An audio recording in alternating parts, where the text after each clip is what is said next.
Hi everyone, welcome back to Carp Life and welcome to my Wayne Stones fishery. Today is a pretty exciting day for me because we have a delivery of fish from Front Fish UK. We have some C4 and C5 carp being stocked into both pools, the new wood pool and also the main Wayne Stones pool. But we'll show you a bit more about them later on in the programme, so stay tuned. But right now we are currently in a lockdown situation, which has meant that I haven't been able to do anywhere near as much fishing as I like. Although fishing is still allowed, it's days only and it is local waters only. So yeah, it has kind of scuppered mine and everyone else's plans, I'm sure. But that does at least give me chance to tell you a bit more about what I got up to last winter.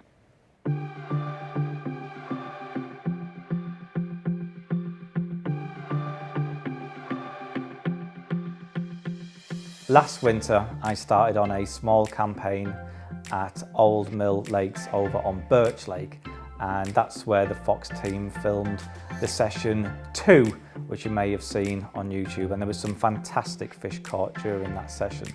And I was hoping to have the same sort of success during my winter campaign, and as luck would have it, it really did get off to the best possible start imaginable.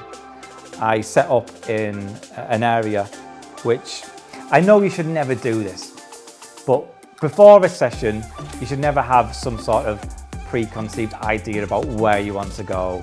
But call it a hunch, I don't know. I just had a feeling the carp were going to be in this one location. It's called the Middle Steps Swim. I just had a feeling the fish were going to be there. I turned up and did several laps of the lake, hadn't seen anything. I thought, right, I'm going to go where my gut was telling me to go. And I think I'd got the first rod cast out. And before I even got the second rod out, I was getting liners on that first rod I just cast out. So I sort of quickly and quietly got the other 2 rods in place, and all 3 rods, the bobbins were dancing around. There was clearly a lot of fish in that area. And I was then left with kind of a bit of a dilemma. Do I put any bait in the swim, knowing that the fish are already there, or do I just fish single hook baits, hoping that one was going to make a mistake? And I decided actually on this occasion to introduce, I think it was 3 or 4 spods of bait over the top of one of the rods.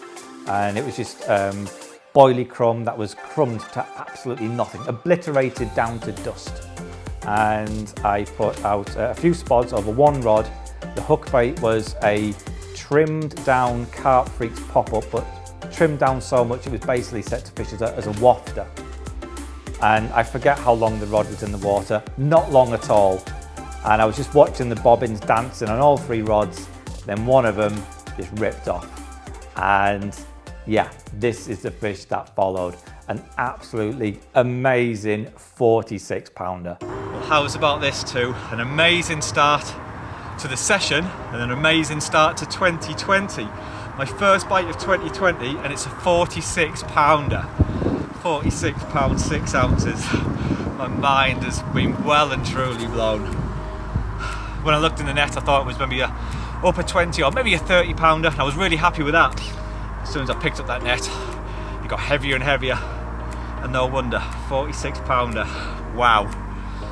So after all the commotion of catching that 46 pounder, I did expect the fish to drift out the area, but that didn't happen at all. Right through the night I was getting liners, and when I woke up at first light, I was amazed I hadn't caught another one. I'm looking at the bobbins, watching them dance around, and the same thing happened again. One of the bobbins cracked the rod, ripped off, and that produced this mid-20. Well, after a really quiet night of not receiving any indications at all, I'd spent most of the night awake, not heard any fish, not seen any fish, and I was beginning to think that a move was perhaps on the cards. And then first thing this morning, out of the blue, rod rattles off and we've got the second fish of this January session, 24 pound 1 ounce. What an amazing start to the year this has been. So what an absolutely amazing start to 2020. My first session on the lake in months, my first session of the winter, and I caught a 46 pounder and a mid-20. I was absolutely brimful of confidence. So for my next session at Old Mill, I invited Brad from CC Moore along to do an in-session video piece where I'd hoped I could catch a carp live for the cameras. So when I arrived at the lake this time, it was late on in the afternoon, and after doing several laps of the lake, I hadn't seen any signs of fish whatsoever. So I jumped back into the swim where I was before, where I'd had those two big fish. But it was immediately clear the fish weren't in that area. I managed to get the rods in place just before nightfall, and by the following morning, I'd had no indications at all. No liners, not seen a fish, not heard a fish. So it was quite clear I wasn't in the right area on this occasion. By now, Brad had turned up and the pressure was on for me to catch fish for the cameras. So I decided the best thing to do was up sticks and move. So after fruitlessly trying several swims through the day, I'd not received any indications at all. I'd not seen a fish, not had a liner. That was until I went into one of the corner swims. And shortly after flicking out all 3 rods, I began to receive liners. And that can often be the case in the winter. The fish are often grouped up quite tightly, and if you can find one fish, you can often find a group of them, and that seemed to be the case on this occasion. So with all 3 rods in place and getting liners on all 3, after an hour I was amazed I'd not had a fish on the bank.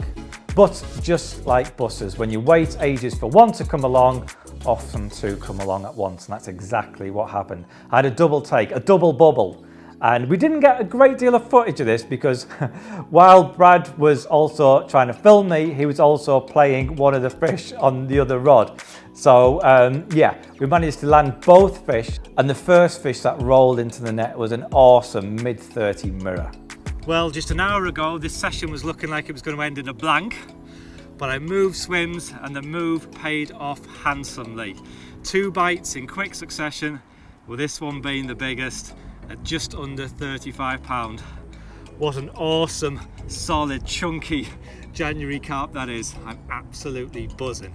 A few moments later and I managed to slip the net under the second fish. Now I did think I had a brace of 30s, but instead I had to settle for a lovely upper 20 common. Well, this is the second fish from that double take and the smaller of the 2 fish, an absolutely pristine common of 25 pound 11 ounces. But it really does just go to show the importance of being mobile, because for the first 15 or more hours of this session I spent in the wrong place. I didn't get any action at all. Moved swims within half an hour, we had 2 bites and 2 fantastic carp. So for me, 2020 couldn't have got off to a better start, and I was absolutely gagging to get back down on Old Mill. I knew it was going to be a while before I could get back though. We had the Northern Angling Show, we had the Zwolle Carp Show over in the Netherlands, and after that, COVID happened. Now, if you've seen the previous episode of Carp Life, you will know I was absolutely loving fishing on that small Bavarian river. And if you haven't seen that episode, you can do so now by clicking the link up there. So I couldn't wait to get back on that river and pick up where I left off last time. And thankfully, I kind of hit the ground running on my first day, my first session back on the river. I had this awesome looking wintertime mirror.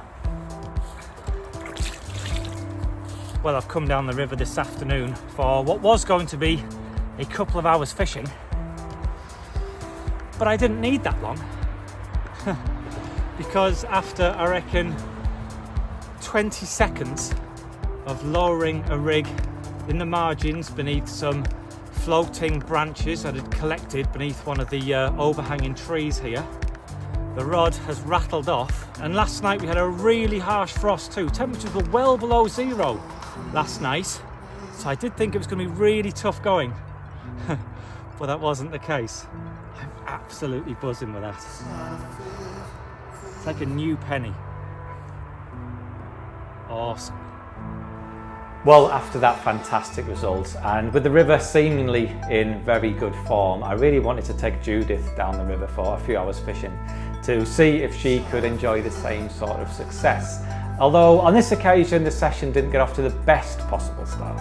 So Judith and I have just come down the river for a couple of hours fishing this morning, and it's not got off to the best start. The rod had been in the water about 5 minutes, and then we went and caught this chub. And as is the case on this river, from what I found, most of the swims just do one bite and then the carp do the disappearing act. So if that one bite happens to be a bream or a chub, then it's swim knackered for the day. But Judith's pretty happy all the same, because this is your PB chub, yeah? I think so, yeah. Yeah, it's a good sized chub. It's getting on for £5. It might even be over £5, I don't know. But yeah, it's a nice sized chub, but not exactly what we're after today. Now, I briefly mentioned there that a lot of the swims on this river are one bite swims. That's because this stretch river only has a low stock of carp. And those carp are generally swimming around as individuals or in very small groups, just 2s and 3s. And there does happen to be a lot of chub and bream, which are often mixed in with those carp. So if your one bite happens to be another species, all that disturbance just sees the carp drift out of the area, and that is pretty much it, knackered for the day. You could go back the next day and catch fish, but it's certainly knackered for the time being. So with that in mind, with the disturbance caused due to that chub, we moved to the opposite end of the stretch, almost 3/4 of a mile away. Now, following the move, it was almost a repeat of what happened previously. The rod had only been in the water a minute, and then we had a bite off something, either a chub or a bream, which meant making a recast. And generally speaking, any disturbance, whether it's from another fish or a recast, does tend to have a massive negative effect on the swim. But thankfully, our luck held out and we were able to get a second chance.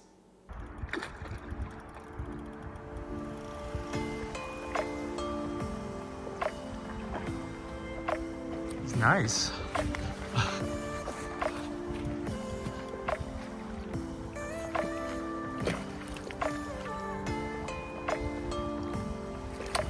You need to move over there, Judith.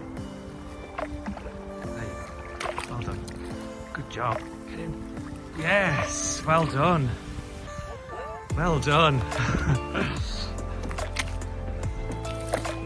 So after we caught the chub, we decided to move swims, and we came to the other part of the river, the end of the stretch. And it didn't take us long, so we just caught that nice carp here. Yeah, it was definitely worth moving down here. That's a really nice fish, and it's a fish I don't think I've seen swimming around here before, so it's one that's pretty new to me. It's a lovely looking fish as well. Well done, you did a great job. Well done, Judith. So that was a really cool fish that Judith had, and like I said in that little clip there, it's a fish that I hadn't seen before, and it just goes to show what I'd always believed, that even in a small river like that, there can still be surprises to be had. But there was one fish in particular that I really wanted to catch from that river while I was in Germany.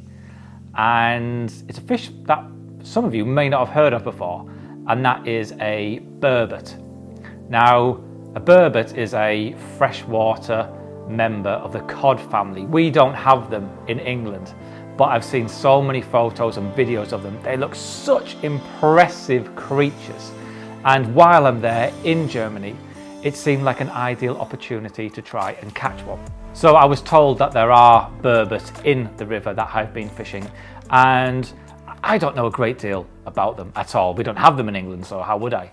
But I'm told that they like to feed when it's very cold, and they also like to feed at night. Now, I didn't know where to start when it came to burbot fishing, but luckily I knew a guy who did, and that was Gert. Now, for those of you who have seen Carp Life before, Gert is the guy that owns that beautiful lake where I took Judith's brother fishing and where I concentrated my fishing attentions early last spring. If you'd like to see more of that, then you can do so by clicking the link up there. So with Gert as my guide, we headed off down to the river and arrived just before dusk. Now, the reason we got there at that time is apparently burbot are quite nocturnal feeders. And speaking of feeders, that was the tactic that I decided to employ. I'm told they like worms. So I guess I was fishing traditional river tactics really, with the tips up in the air to keep the line out of the flow, block end feeders with chopped up worms, big worm hook bait. And as darkness fell, the rods began to frost over, which I was told was perfect burbot conditions. And it didn't take too long before one of the tips wrapped round. So tonight we've come fishing for burbot, and I got really excited when one of the tips wrapped round. And I think it's the first time in my life I've been a tiny bit disappointed to catch a carp. But that is a really cool little fish all the same. Look at that. But I really want to catch a burbot next. So as I said in that little clip there, it's the first time I've ever been a tiny bit disappointed to catch a carp, but I can still take positives away from that session. I did learn a lot from Gert, and also it was a new stretch of river that I'd never caught a carp from before. Now I had hoped to carry on with my burbot campaign, but the weather took a bit of a turn for the worst. In the coming days, the temperature really plummeted and we had quite a lot of snowfall, which is prime for burbot fishing, apparently. But I wasn't able to get out the bank and make the most of that opportunity. When I did have the free time, the weather changed completely again. Instead, we had so much rainfall. All that snow melted, flushed into the river, and combined with the rain that fell, it meant the river completely burst its banks. Now the field that I walk 100 or so yards to the river was completely submerged. The river was totally unfishable, apart from the several 100-acre reservoir which has now been created by the roadside. And just a couple of days after those floods and after the floodwater had subsided, the temperature changed completely again. Instead of the wet, mild conditions that we'd had, we now had clear skies and an Arctic blast.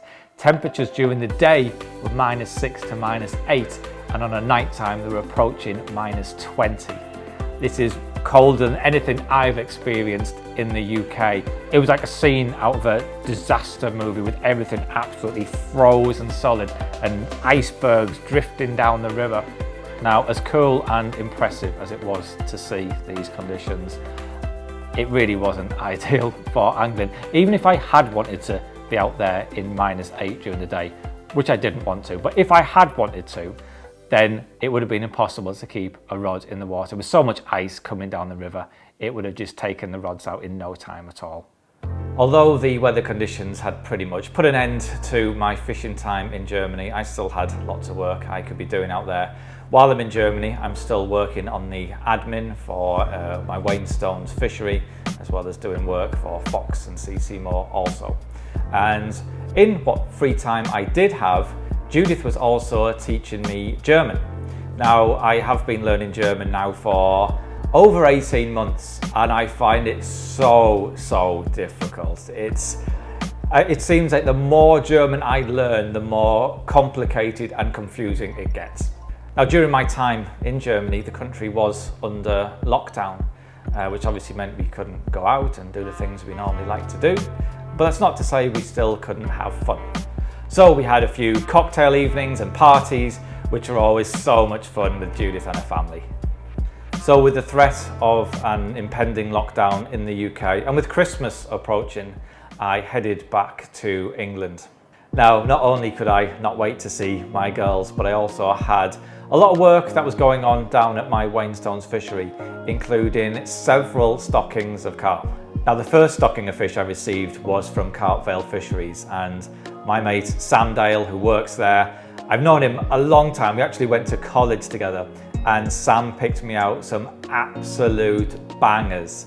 Now, these fish were small C3 fish. That means they are 3 summers old, and they weighed around 6 to 8 pounds. They looked incredible. We already have a good stock of bigger fish in Woodpole, but I wanted some smaller fish just to liven things up and kick the other fish off into feeding more. So the next stocking of fish I received was from my good friend Tony Campbell. Now, he does some absolutely amazing scaly bangers. I remember the first time I saw these fish, Harry and I were filming a challenge down at Farlow's, and you can actually see that video if you wish by clicking the link here. And the fish I was catching were absolutely stunning. I've never seen scaly fish like them, and I said on that day I need to get some of these carp from my lake. And since then I've had several stockings of fish from Tony, and once again these fish didn't disappoint at all. Now over the next couple of weeks I received even more stockings of fish, this time from Front Fish UK, and these included some very special and very unique carp.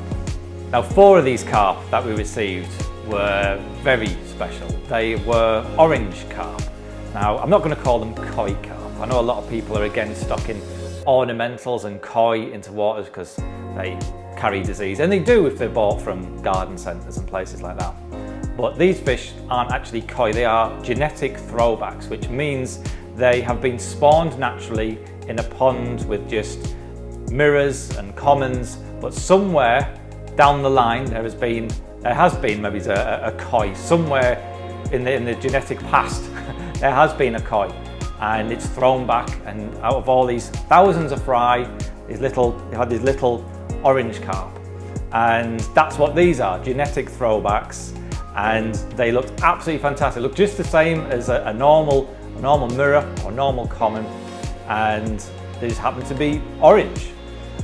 And like I said, we put 4 of these orange carp into wood pull, but 2 of them really stood out for me. We had a stunning double row linear. So we've got another colourful character here. It's a beautiful looking fish, like a double row linear. This one's just over £17. And we also had this incredible plated linear. Well, this is the 4th and final fish for stocking today, and we've saved the best till last. Look at that. If you like your carp colourful, what a fish that is. An absolutely amazing orange linear of just over £20. Now that kind of brought us up to the Christmas period, and I'm not gonna lie, it was a little bit shit for me. It was absolutely fantastic being able to see my girls and spend time with them, but at the same time there were so many restrictions in place. I was already missing Judith like crazy, and the hard thing about it was with the new COVID variant that was being discovered, and with so many travel restrictions in place and an impending lockdown, at the back of my mind it was always, I had no idea when I was going to be able to get back to Germany to see Judith. It could be months. So although I was just trying to focus on having a good time, and it was always niggling at the back of my mind, just that uncertainty. And I know on camera I come across as a very sort of bubbly, upbeat sort of person. I'm not going to lie, I wasn't in a good sort of place around the Christmas period, and I know a lot of people felt the same. I had so many messages from people that were really struggling, a lot. Yeah, I think we are all only human at the end of the day, and for those people that are finding it difficult, you're not alone. There'll be people out there that come across as happy and bubbly that are suffering just as much as you, and talking about these things definitely helps. And I know from speaking to more than one person over this Christmas period, I know I was able to change their life by talking, because the things they were talking about were not nice. So if you are feeling like that, then talking to people definitely helps. I know it's people say that, and it can be hard, because I found it embarrassing to sort of talk about any problems I had, but when you do, it is a massive weight off your mind. But on a more positive note, we've got another stocking of fish happening at my Wainsholmes pool today. So I'm going to have this brew, get into my fishing clothes, and head off down the lake, and we can see what we've got.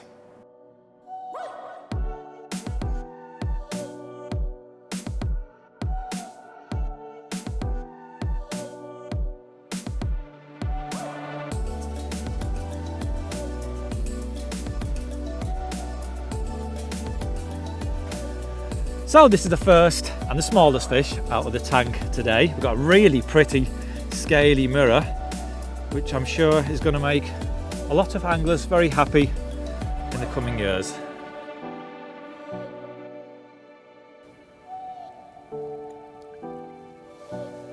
So that's the smaller C4s stocked, but now we've got some bigger C5s, and I can't wait to see these.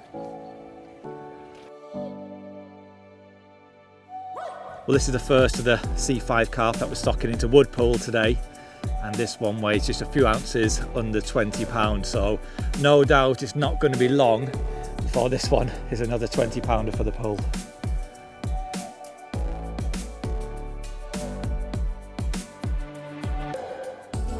Well, look at that for an absolute bruiser of a common, 23 pound. That is awesome. I'm so happy with that one. And I think whoever catches it will also be equally as happy. Well, that completes the 5 fish that I was stocking into wood pool today. And now we've got a couple more to go into the main Wainstones pool.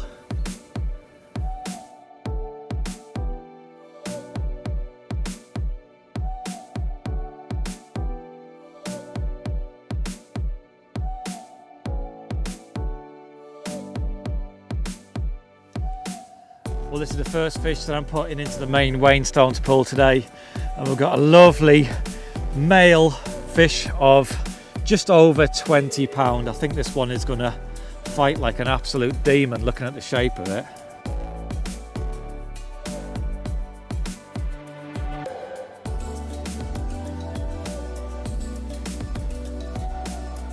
So I was going to put this final fish in Wainstones pool, but I've had a change of heart and I decided to put another 20 pounder into wood pool. This one, another common, just over 21 pound. Well, that's the stocking complete for this winter. There are more carp going in both pools next winter though. And right now it's absolutely freezing, but it's nowhere near as cold as last week when I was down here doing some filming with CC Moore. Hi everyone, so today I am out on the bank with Brad from CC Moore. Brad, why are we out today? Please tell me why. Honestly, I'd love it at home, but we've got a magazine piece to shoot for Total Carp and a bit of filming to do as well. Yeah, it's absolutely Baltic. It is so cold. It snowed here last night. I'm actually at my Wainstones wood pool today, and yesterday was the first day that the pool actually thawed. And it actually refroze again last night, even though it's blowing a gale. We've had sleet, we've had snow, some really severe flooding as well. I actually came down to check the lake in the middle of the night because the flooding was so bad. But all is well, and hopefully we can catch a carp today. It's not necessary, but it would be nice. It would be. Yeah, so yeah, let's get some kit out and get started. Well, in the last episode of Carp Life, I mentioned about the launch of the Carp Freaks pop-ups, and they continue to go from strength to strength. They really do, I think, come into their own in the colder months, and that's definitely been the case this winter. I've had some amazing catch reports, but there's one in particular that really stands out to me, and that was Leon Sprague's capture of a 40 pounder from a half-frozen lake with snow on the ground. What an amazing fish. Don't forget to send me some of your Carp Freaks captures over on my Instagram page, and in the next episode of Carp Life I will share some of those captures with everyone else. Well, that's almost it for this episode of Carp Life. You may remember though, last time I mentioned about the launch of my new book, Carp Fishing Made Easy. The response from that has been completely overwhelming. We sold out very, very quickly. Thank you to everyone who bought a copy. Hope you enjoyed the book. Rest assured there will be more copies coming again sometime this year, but I do have one copy left and I'm going to give it away to one of my YouTube subscribers. So if you would like to win that book, all you have to do to stand a chance is simply subscribe to my YouTube channel and comment below with the title of my book, and I will pick one lucky winner purely at random to win that signed copy, and I'll announce the winner in the next episode of Carp Life.